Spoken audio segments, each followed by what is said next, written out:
नमस्कार, स्वागत है आपका हमारे खास पेशकश में। और आज हम बात करेंगे गर्भवती महिलाओं के लिए कोरोना कितना खतरनाक है। दरअसल Indian council of medical research के एक स्टडी में कहा गया कि कोरोना वायरस की दूसरी लहर ने गर्भवती महिलाओं और हाल ही में बच्चों को जन्म दे चुके महिलाओं पर ज्यादा असर डाला है। गंभीर लक्षण वाले केस और मृत्यु दर भी पहली लहर के मुकाबले इस लहर में ज्यादा रहे। इस स्टडी के मुताबिक दूसरी लहर में लक्षण वाले केस इस बार 28.7% थे, जबकि पहली लहर में यह आंकड़ा 14.2% तक था। वहीं दूसरी लहर में मृत्यु दर 5.7% था और पहली लहर में सिर्फ 0.7% तक रहा था। और इस स्टडी को कुल मिलाकर 1530 गर्भवती और बच्चों को जन्म देने वाली महिलाओं पर किया गया, जिसमें से 1143 पहली लहर और 387 दूसरी लहर में शामिल थी। पहली और दूसरी लहर में मिलाकर कुल मृत्यु दर 2%, जिसमें अधिकांश कोविड, निमोनिया और सांस लेने में दिक्कत के मामले थे। स्टडी से साफ हुआ कि इस श्रेणी की महिलाओं के लिए वैक्सीनेशन काफी जरूरी है। भारत में स्तनपान कराने वाली महिलाओं को वैक्सीन लेने की सलाह दी गई। हालांकि अभी सरकार की ओर से कोई गाइडलाइंस जारी नहीं की गई हैं और इस मसले पर national technical advisory group of immunization में मंथन चल रहा है। वहीं विश्व स्वास्थ्य संगठन ने हाल ही में सिफारिश की थी कि अगर गर्भवती महिलाओं को कोविड का ज्यादा खतरा हो, अगर उन्हें अन्य बीमारियां हैं, तो उन्हें टीका लगाया जाना चाहिए। न्यूयॉर्क टाइम्स में जब एक रिपोर्ट के मुताबिक नोएडा के government institute of medical sciences में मार्च, अप्रैल और मई के दौरान कई गर्भवती महिलाएं आई जिन्हें सांस उखड़ने की शिकायत थी। कईयों के फेफड़े बुरी तरीके से वायरस से प्रभावित पाए गए। मुंबई के नायर अस्पताल में अप्रैल में 17 प्रेग्नेंट महिलाओं की कोविड से मौत हुई। डॉक्टर्स का कहना है कि सर्जरी करने, बच्चों की प्रीमैच्योर पैदा होने और कई मामलों में अबॉर्शन या बच्चे के मृत पैदा होने जैसे केस भी सामने आए। वहीं एक्सपर्ट ग्रुप ने केंद्रीय स्वास्थ्य मंत्रालय को दिए सुझाव में कहा कि बच्चे को अपना दूध पिलाने वाली माताएं भी वैक्सीन लगवा सकती हैं। हालांकि एक्सपर्ट ग्रुप अभी अंतिम नतीजे तक नहीं पहुंचा है और नीति आयोग के सदस्य वीके पॉल का भी कहना है कि टीका लगवाने वाली माताओं स्तनपान नहीं रोकना चाहिए, इसे जारी रखना चाहिए। वीके पॉल ने यह भी कहना है कि मासिक पीरियड के दौरान भी टीका महिलाएं लगवा सकती हैं। टीकाकरण स्थगित करने की कोई वजह नहीं। सवाल यह है कि कोरोना की दूसरी लहर गर्भवतियों के लिए कैसे घातक साबित हुई। क्या तीसरी लहर भी नुकसान पहुंचा सकती है? क्या गर्भवती महिलाओं को लेकर स्पष्ट गाइडलाइन की जरूरत है? क्या और जागरूकता की जरूरत है? गर्भवती महिलाएं कोरोना काल में अपना ख्याल कैसे रखें? संक्रमित होने पर क्या एहतियात बरती जाए? जानेंगे तमाम सवालों के जवाब। आप बने रहिए हमारे साथ।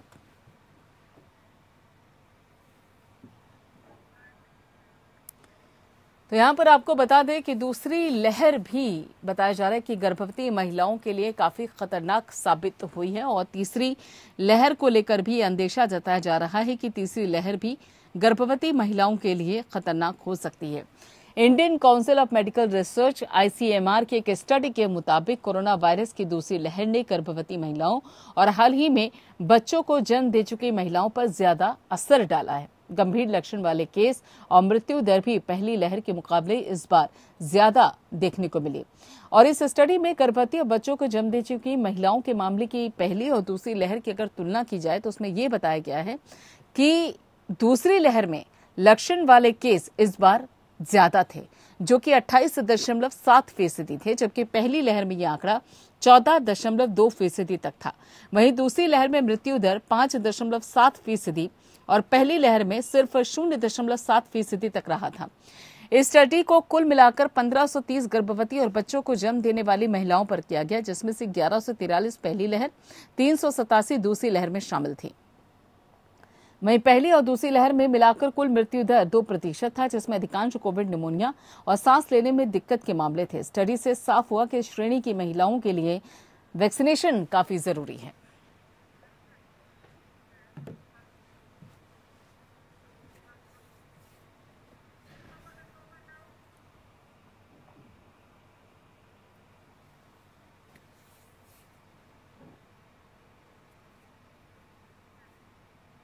तो यहाँ गर्भवती महिलाओं के लिए भी जो दूसरी वेव है कोरोना की वो काफी खतरनाक साबित हुई और तीसरी वेव के लिए भी बताया जा रहा है कि गर्भवती महिलाओं के लिए, बच्चों के लिए तीसरी वेव भी खतरनाक हो सकती है, जिसको लेकर अभी संभावनाएं जताई जा रही है। लेकिन दूसरी वेव में चूक कहां पर हुई है, क्यों ज्यादातर जो गर्भवती महिलाएं हैं वो प्रभावित हुई, कहां पर किस तरीके का लूज पोल हुआ, बाबत जानकारी देने के लिए और साथ ही इस मुद्दे पर चर्चा करने के लिए हमारे खास दो मेहमान हमारे साथ जुड़े हुए हैं। यहाँ पर आपको बताते थे कि डॉक्टर मनिंदर आहूजा है जो कि गायकोलॉजिस्ट हैं, वो हमारे साथ जुड़ी हुई हैं और साथ ही डॉक्टर स्वाति महेश्वरी हैं, दोनों खास मेहमान हमारे साथ जुड़ चुके हैं जो कि सीनियर फिजिशियन भी हैं। डॉक्टर मनिंदर, दूसरी वेव को लेकर जो स्टडी सामने आई उसमें कहा जा रहा है कि गर्भवती महिलाएं भी काफी हद तक प्रभावित हुई। कई केसेस ऐसे आए जिसमें उनके फेफड़ों के बहुत ज्यादा संक्रामक होने की खबर सामने आई। कई महिलाओं में सांस उखड़ने तक की जो तस्वीर है वो देखने को मिली है। आखिर कहां, क्यों अभी तक गर्भवती महिलाओं के वैक्सीनेशन को लेकर तस्वीर साफ नहीं हो पा रही है, जबकि जरूरत बहुत ज्यादा है? Thank you Tiwari and to APN giving us opportunity. अब ये इशू बहुत इम्पोर्टेंट है क्योंकि हमें ये फैसला लेना है क्या हम औरत या स्पेशली प्रेग्नेंट हेल्थ और जो लैक्टेटिंग मदर्स हैं उनकी हेल्थ इम्पोर्टेंट है या नहीं। हमने उन्हें प्रायोरिटाइज की नहीं, हमने उन्हें प्रायोरिटाइज नहीं किया, जबकि हमारे प्राइम मिनिस्टर ले चुके हैं पहले ही फैसला कि हमें औरतों की हेल्थ के लिए काम करना है, फिर उनको इस टाइम पे प्रायोरिटाइज नहीं करना। आई थिंक ठीक फैसला नहीं था। ठीक है, क्योंकि ये कहा जा रहा है हमारे पास साइंटिफिक प्रूफ नहीं है, लेकिन अगर ये एक इमरजेंसी सिचुएशन है। ठीक है डॉक्टर मनिंदर, आपकी आवाज यहाँ पर पूरी तरीके से साफ तरीके से आने में दिक्कत हो रही है। यहाँ पर स्वाति महेश्वरी भी हमारे साथ जुड़ी हुई है। स्वाति महेश्वरी जी, अगर देखा जाए तो लगातार ये कहा जा रहा था कि देखिए लोगों के वैक्सीनेशन की तो बात सामने आ ही रही थी और जो लोग 18+ थे उनके वैक्सीनेशन की भी बात सामने आई, लेकिन सवाल ये उठता है कि जब गर्भवती महिलाओं को वैक्सीनेशन की ज्यादा जरूरत है तो उस बाबत आखिर उनको लेकर तस्वीर साफ क्यों नहीं हो पा रही है? गर्भवती महिलाओं के वैक्सीनेशन को लेकर ग्रीन सिग्नल क्यों नहीं मिल पा रहा है? जी बिल्कुल, देखिए आपकी बात सही है। इसके पीछे एक बड़ा कारण ये है कि जब ट्रायल्स वैक्सीन के शुरू हुए थे तब उन ट्रायल्स में वैक्सीन जो है उन लोगों को ट्रायल में नहीं लिया गया था जो प्रेग्नेंट फीमेल्स थी और बच्चे थे। तो बड़े लोगों को ही ट्रायल्स में ले गया, उन्हीं के ऊपर ट्रायल्स किए और उन्हीं के ऊपर सेफ्टी प्रोफाइल आज हमारे पास है। लेकिन क्योंकि प्रेग्नेंट फीमेल्स को तब इंक्लूड नहीं किया गया था इसलिए हमारे पास उनके लिए डेटा अभी बहुत ज्यादा नहीं है, जबकि फाइजर ने अब रेट्रोस्पेक्टिवली काफी डेटा निकाला है। और अगर देखा जाए तो एफडीए ने मैसेंजर आरएनए वैक्सीन जो मॉडर्ना और फाइजर है दोनों को ही प्रेग्नेंट फीमेल्स के लिए इमरजेंसी ऑथराइजेशन दे दिया है। WHO ने भी ये बोल दिया है कि क्योंकि देखा जा रहा है सभी जगह सारे विश्व में देखा जा रहा है ये बात कि प्रेग्नेंट फीमेल्स जो है वो ज्यादा प्रभावित हो रही हैं, उनको ज्यादा सीवियर डिजीज हो रही है, मृत्यु दर भी ज्यादा देखा जा रहा है। इसलिए उनको भी अगर कोई भी प्रेग्नेंट फीमेल अगर वैक्सीन लगवाना चाहती है तो वो स्वेच्छा से वैक्सीन लगवा सकती है और वहीं जो माताएं दूध पिला रही है वो वैक्सीन लगवा सकती है, ये WHO ने भी बोल दिया है। अब बात यह है कि हमारे यहाँ जो दो मौजूदा वैक्सीन हैं कोविशील्ड और कोवैक्सिन, उनको लेकर के भी सरकार को जल्द ये फैसला लेना चाहिए, क्योंकि हम ये तो बोल रहे हैं कि लोग आगे आकर वैक्सीन लगवा लें। हमसे भी कोई पूछता है तो हम प्रेग्नेंट फीमेल्स को यही बोलते हैं कि आप वैक्सीन लगवा सकती हैं, लेकिन अगर सरकार की तरफ से गाइडलाइंस आएंगी तो लोगों के मन में जो संशय है, भ्रम है, वो और जल्दी आसानी से दूर होगा।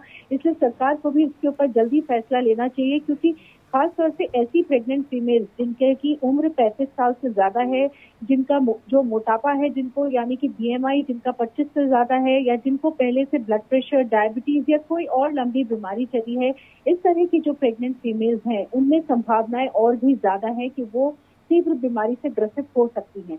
इसलिए हमें बहुत जरूरी है कि हम इस वर्ग को सुरक्षित करें। और वही प्रेगनेंसी अपने आप में भी देखा जाए तो एक हाइपर कोएगुलेबल स्टेट होती है, यानी कि हम ये मानते हैं कि प्रेगनेंसी में खून के धक्के जमने की संभावनाएं बाकी आम आदमी से, आम व्यक्ति से, आम महिला से ज्यादा होती है। और वही कोरोना भी यही करता है कि कोरोना भी खून के धक्के जमाने की जो शक्ति है उसकी वो ज्यादा है। तो ऐसी स्थिति में प्रेग्नेंट फीमेल के लिए डबल रिस्क हो जाता है।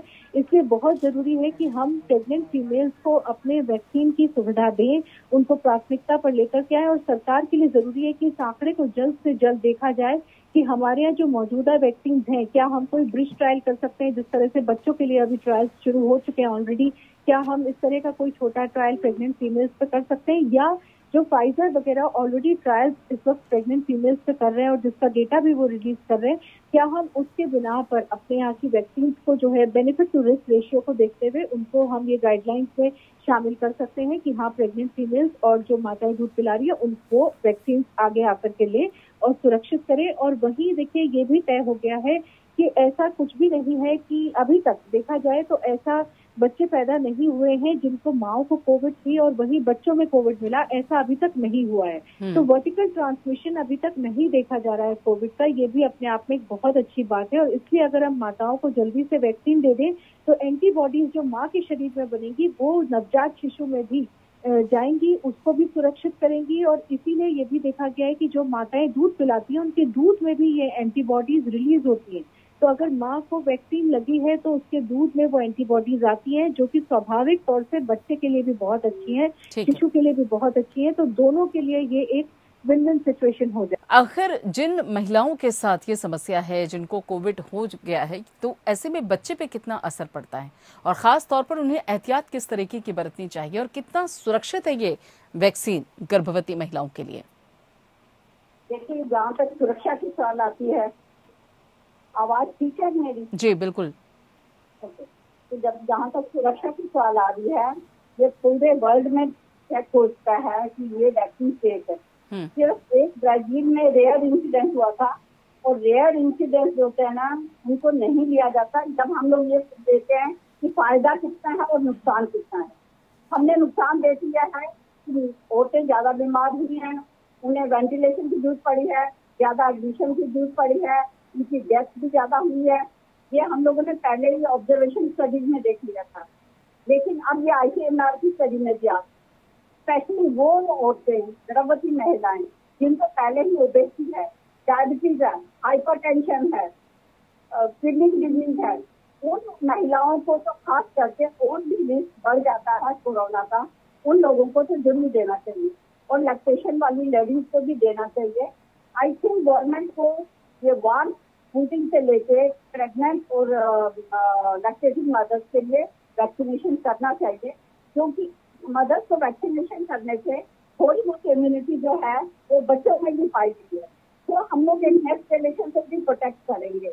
और अभी तक कोई भी इंफेक्शन नहीं पाई गई है, कोई भी कोविड के साइड इफेक्ट नहीं पाए गए हैं। हमारी एसोसिएशन जो फॉक्सी है 5,000 की, उन्होंने भी लिख के दिया है, एक कोलैबोरेटिव ग्रुप बना है 13 एसोसिएशन का, उन्होंने भी गवर्नमेंट को लिख के दिया है कि we can give the vaccination to pregnant women and to the lactating mothers also. And I think government को आप प्रायोरिटाइज कर लेना चाहिए इसमें। ऐसे नोट अभी जिनके, क्योंकि अगर हमारे क्लिनिकल ट्रायल नहीं हुए हैं, लेकिन हमने यही वैक्सीन पहले दी हुई है, इस टाइप की वैक्सीन प्रेग्नेंट वुमेन को, और वो सेफ है। और बाकी कंट्री में एक तरह से क्लिनिकल ट्रायल हो चुके हैं और वो सेफ है। हमारे यहाँ जिन औरतों ने इनएडवर्टेंटली ले लिया था वैक्सीन, वो सेफ है, उनकी प्रेगनेंसी सेफ है। ये सारे डायरेक्ट और इनडायरेक्ट एविडेंस लेते हुए हमें क्लिनिकल ट्रायल पैरेलल हम शुरू कर सकते हैं। लेकिन और हम ये लोग लिख के समझा सकते हैं कि हमारे लिए अभी क्लिनिकल ट्रायल नहीं है, बट अगर देखा जाए तो दूसरी स्टडी पे 99.999% ये सेफ है। तो अगर 1 लाख में या 10,000 में कोई इंसिडेंट होगा तो दैट इज वेयर। और इमरजेंसी कंडीशन करते हुए आई थिंक हम लोगों को सबसे पहला जो प्रायोरिटाइज ग्रुप बनाना चाहिए वो प्रेग्नेंट वुमेन का और लैक्टेटिंग मदर का बनाना चाहिए, क्योंकि वो सोसाइटी के लिए एक आधार है, एक स्तंभ है हमारा, जिनको हमने प्रोटेक्ट करना ही करना। बिल्कुल बिल्कुल। स्वाति महेश्वरी, जिस तरीके से भी डॉक्टर मनिंदर कह भी रही थी कि देखिए बहुत जरूरी है ये गर्भवती महिलाओं के लिए, क्योंकि एक तो उनकी अपनी जिंदगी है, दूसरा उनके गर्भ में भी एक नन्ही सी जान है जो कि पल रही है। तो ऐसे में 2 जिंदगियों के लिए वैक्सीन बहुत ज्यादा जरूरी है। तो ये मानकर चला जाए कि आखिर जैसे कि मैं कह भी रही थी कि सरकारी जो गाइडलाइन है या गवर्नमेंट की जो गाइडलाइन है इस बाबत स्पष्ट हो जानी चाहिए, तो फिर पेच कहाँ पे फंस रहा है? आखिर सरकार की तरफ से जो जरूरी गाइडलाइंस है वो सामने क्यों नहीं आ पा रही है? देखिए, बिल्कुल ठीक कहा आपने। और इसीलिए जैसा कि मैंने कहा कि क्योंकि अभी कोविशील्ड और कोवैक्सीन के गर्भवती महिलाओं पर कोई ट्रायल्स नहीं हुए हैं, ऐसी स्थिति में जो हमारे पास ऑलरेडी एग्जिस्टिंग डेटा है जो कि फाइजर और मॉडर्ना का है, क्योंकि वहां पर वो 35,000 गर्भवती महिलाओं के ऊपर स्टडी कर रहे हैं जिनको की वैक्सीन लग चुकी है, क्योंकि एफडीए ने बहुत पहले स्वेच्छा से स्वीकृति प्रेग्नेंट फीमेल्स को दे दी थी वैक्सीन लगवाने की। तो वहाँ पे जो 35,000 गर्भवती महिलाएं हैं, उसमें से लगभग 86% महिलाएं ऐसी हैं जिन्होंने गर्भवती होते हुए जानते हुए वैक्सीन ली, और वहीं 13% महिलाएं ऐसी हैं जिन्होंने वैक्सीन ली और उसके बाद वो गर्भवती हो गई। दोनों में ही अभी तक ये देखा गया है कि कोई इस पूरे वर्ग में अभी तक कोई ऐसे साइड इफेक्ट उभरकर सामने नहीं आए हैं। बहुत ही कम एक आध केसेस में जो है अबॉर्शन हुआ है, मिसकैरेज हुआ है, अदरवाइज किसी में नहीं हुआ। तो जैसे अभी डॉक्टर साहब भी कह रही थी कि जो बेनिफिट टू रिस्क रेशियो है वो अगर हम देखें तो गर्भवती महिलाओं को वैक्सीन मिलने से कहीं ज्यादा फायदा है, इसलिए क्योंकि वो जैसे आपने भी कहा कि बच्चे के लिए भी अच्छा है, माँ के लिए भी अच्छा है। तो मुझे लगता है सरकार को थोड़ा सा उस डेटा को भी देखना चाहिए जो कि फाइजर और मॉडर्ना का है, और वहीं हम भी एक कुछ ट्रायल कर सकते हैं, कुछ गर्भवती महिलाओं में ट्रायल कर सकते हैं। और देखिए अगर हमने अभी 22 करोड़ जो है वैक्सीन लगा ली है, तो हमारे यहाँ भी बहुत सारी ऐसी महिलाएं होंगी जिन्होंने वैक्सीन लगवाई होगी, उसके बाद प्रेग्नेंट हुई होंगी। अगर हम उनसे भी बोले कि वो आगे आए, अपना डेटा सामने रखें, तो हम उनको भी एनालाइज करके ये देख सकते हैं कि वैक्सीन लगाने से उनको डिलीवरी में या उनके बच्चे में कोई दिक्कत तो नहीं आई। तो वो रेट्रोस्पेक्टिवली डेटा हम देख सकते हैं। तो एक तरीका वो भी हो सकता है, और एक तरीका ये भी हो सकता है कि हम कोई कुछ ट्रायल जो है प्रेग्नेंट फीमेल्स में करके देख लें कि उनको देने से कोई खास नुकसान या परेशानी तो नहीं हो रही। तो थर्ड ट्राइमेस्टर की फीमेल्स को जो है हम चुन सकते हैं, उन प्रेग्नेंट फीमेल्स को हम लोग ट्रायल में शामिल करके ये एक ट्रायल करके देखा जा सकता है कि प्रेग्नेंट फीमेल में कितनी कारगर है। और जबकि अभी तक डेटा यही कहता है कि बहुत अच्छी है वैक्सीन प्रेग्नेंट फीमेल्स के लिए भी। और देखो हम कोवैक्सीन जो लगाते हैं वो डेड वायरस वैक्सीन होता है, वो वैसे भी हम इस वायरस की इस तरह की पद्धति की वैक्सीन गर्भवती महिलाओं में पहले भी लगाते आए हैं और बच्चों में भी लगाते आए हैं, नवजात शिशु में भी लगाते आए। तो ये बहुत सेफ वैक्सीन है और ऐसे में कोई दिक्कत परेशानी नहीं लगती है कि कोई भी गर्भवती महिला या दूध पिलाती हुई माँ जो है उनको इससे कोई दिक्कत या परेशानी आएगी। तो सरकार को जल्द से जल्द इस डेटा का आकलन करना चाहिए, मौजूदा स्थिति का आकलन करना चाहिए कि हम तीसरी लहर की तरफ बढ़ रहे हैं और ऐसे में इनमें और ज्यादा मृत्यु दर बढ़ने की संभावनाएं हैं। तो हम जल्द से जल्द कोई डिसीजन जो है इसके ऊपर ले, क्योंकि सरकार अगर डिसीजन लेके अपने गाइडलाइंस भी लेकर के आएगी तो उससे लोगों में कॉन्फिडेंस लेवल बढ़ता है और लोगों में भी एक ये जज्बा आता है कि हमें वैक्सीन ले लेनी चाहिए। अब सरकार ने भी बोल दिया है तो जरूरी होगा, जैसा आपने कहा, कि सरकार इसके ऊपर तुरंत कोई बिल्कुल एक ग्रीन सिग्नल मिलने के बाद लोगों में कॉन्फिडेंस आएगा, महिलाओं में कॉन्फिडेंस आएगा, खासतौर पे गर्भवती महिलाओं में कॉन्फिडेंस आएगा कि हाँ वो वैक्सीन ले सकते हैं। और सरकार की तरफ से अगर ग्रीन सिग्नल मिलता है तो एक तरीके से देखा जाए तो आत्मविश्वास भी उनका बढ़ता है। डॉक्टर मनिंदर, लेकिन अब चूंकि अभी शायद इसमें थोड़ा वक्त है ग्रीन सिग्नल मिलने की, जैसा कि लगातार बातचीत में सामने आ रहा है, तीसरी वेव के लिए बताया जा रहा है कि बच्चों के लिए ज्यादा खतरा है, गर्भवती महिलाओं को भी बताया जा रहा है कि वहां पे भी संभावनाएं ऐसी हैं कि गर्भवती महिलाएं भी प्रभावित हो सकती हैं। तो ऐसे में एहतियात क्या बरती जाए? देखिए सोशल डिस्टेंसिंग हो गया, मास्क लगाना हो गया, या फिर ये कह लीजिए कि हैंड सैनिटाइजेशन हो गया, ये सारी चीजें एक तरफ समझ में आती हैं, लेकिन अगर कोई गर्भवती महिला संक्रमित होती है तो किस तरीके की उसे एहतियात बरतने की जरूरत है? देखिए, जब भी गर्भवती महिला संक्रमित होगी तो उसका अपना चौथे फोर्थ डे जब हम लोग टेस्ट करवाते हैं, वो टेस्ट करवा के उन्होंने अपना पक्का कर लिया कि है।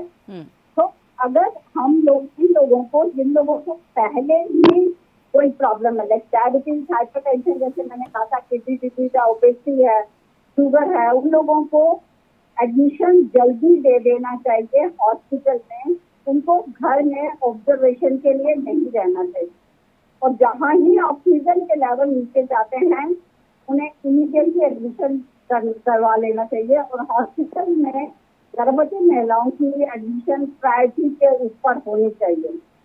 और उनके जो ब्लड टेस्टिंग वगैरह है कि उनके एंटी इंफ्लेमेटरी एंजाइम्स वगैरह कितने बढ़ रहे हैं, वो स्टडीज भी हमें जल्दी कर लेनी चाहिए, क्योंकि एकदम ही उन लोगों की कंडीशन खराब हो जाती है, हम लोगों ने देखा हुआ है।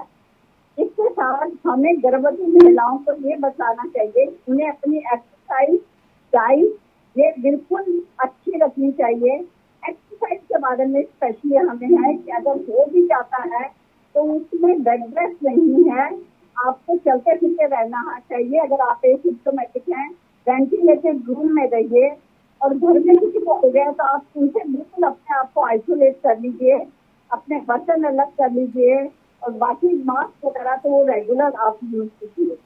लेकिन आपने तो घर में ध्यान रखना है, अगर आप एसिम्प्टोमेटिक भी हैं तो आपका टेम्परेचर कितना है, ऑक्सीजन क्या चल रहा है, आपकी रेस्पिरेशन क्या है, सांस में तकलीफ तो नहीं हो रही है आपको, और आपने एक अपना 6 मिनट वॉकिंग टेस्ट बहुत जरूरी है। आप अपना ऑक्सीजन लेवल पहले देखिए, 6 मिनट के बाद फिर ऑक्सीजन लेवल देखिए। अगर आपको उसमें 3% से ज्यादा की कमी नजर आती है तो प्लीज एडमिट हो जाइए, because that is the time when you need admission, you need oxygen. घर में रह के कोई भी ट्रीटमेंट नहीं लेना है, इवन ऑक्सीजन भी घर में जाके नहीं लेनी है। इन औरतों को प्रायोरिटी में हॉस्पिटल एडमिशन की जरूरत है। जब एडमिशन हो जाएगा तो फिर हम लोग बच्चे की रेगुलर चेकअप भी कर सकते हैं, क्योंकि अदरवाइज हम लोगों को प्रेग्नेंट वुमेन को नॉर्मली थोड़ा लेट बुला रहे थे कोविड टाइम में, लेकिन इन लोगों को कोविड डेजिग्नेटेड हॉस्पिटल में ही जाके चेकअप करवाने की जरूरत है या फिर वहां पर सलाह लेने की जरूरत है। ठीक है डॉक्टर स्वाति महेश्वरी, चलिए ये तो हुआ कि एहतियात हमको बरतनी है, वैक्सीन लगवाने की जरूरत है। हालांकि सरकार की तरफ से ग्रीन सिग्नल भी मिलना बाकी है, लेकिन एक सबसे बड़ी चुनौती और भी है, और वो चुनौती है कि एक जनरेशन गैप। देखिए जो भी यहाँ पर जो विमेन है जो प्रेग्नेंट है, उन्हें अपनी सास को या फिर अपने ससुराल वालों को कन्विंस करना भी पड़ता है, क्योंकि कई बार क्या होता है कि ग्रीन सिग्नल होता है लेकिन कई सारी ऐसी मिथ्याएं हैं जो कि घेर लेती हैं। और मैं अपने आस पड़ोस की ही बात करती हूँ, कई लोग मेरे ही संपर्क में ऐसे आए हैं जो कि वैक्सीन लेने से डरते हैं, और खुद उनकी जो सास है या उनकी जो माँ है या उनके परिवार के सदस्य है वो मना करते हैं, वो डरे हुए हैं। हालांकि वो डरे हुए हैं। इस चुनौती का कैसे सामना किया जाए, कैसे समझाया जाए?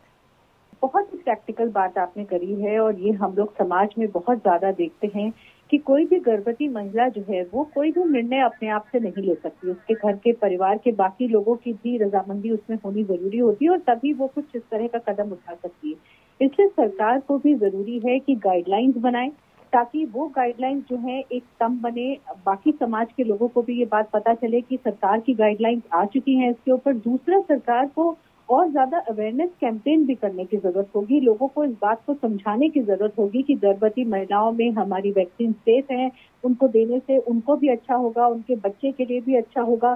तो ये चीजें जब तक हम लोगों तक पहुंचाएंगे नहीं, जब तक हम उन बातों को, जो उनके सास हैं, उनके ससुर हैं, जो उनके पति हैं, जो उनके और घर के रिश्तेदार हैं, जब तक उन तक ये बात नहीं पहुंचेगी तब तक वो भी भ्रमित रहेंगे, वो भी संशय में रहेंगे, और इसलिए वो भी सही सलाह जो है उस लेडी को नहीं दे पाएंगी। इसलिए हमें सबकी एजुकेशन करने की जरूरत है, और वो तभी होगा जब हमारी गाइडलाइंस में आए और सरकार की तरफ से जो है ये अवेयरनेस कैंपेन चलाया जाए। तब लोगों को ये बात समझ आएगी कि हाँ, वैक्सीन जो है हमें इनको देनी चाहिए और हमें पीछे नहीं हटना चाहिए, और ये इनके लिए सुरक्षित है। क्योंकि लोगों के मन में यही डर आ जाता है कि गर्भवती महिला ने अगर वैक्सीन लगा ली तो कहीं नवजात शिशु में कोई परेशानी तो नहीं होगी, कहीं ऐसा तो नहीं है कि प्रेगनेंसी की डिलीवरी के वक्त कोई दिक्कत आ जाए, या माँ को ही कोरोना ना हो जाए। लोगों के मन में इस तरह के संशय रहते हैं, तो उनको दूर करने के लिए हमें एक बहुत अच्छा दुरुस्त अवेयरनेस कैंपेन चलाना चाहिए। और जिस तरह से आप भी ये इस मुद्दे को उठा रहे हैं, ये अपने आप में बहुत सराहनीय है, क्योंकि इससे लोगों को सही इन्फॉर्मेशन मिलती है, उनको ये पता चलता है कि हाँ, हम गर्भवती महिला को वैक्सीन लगवा सकते हैं, हम जो माँ जो दूध पिला रही है उसको भी वैक्सीन लगवा सकते हैं, दोनों के लिए सेफ है।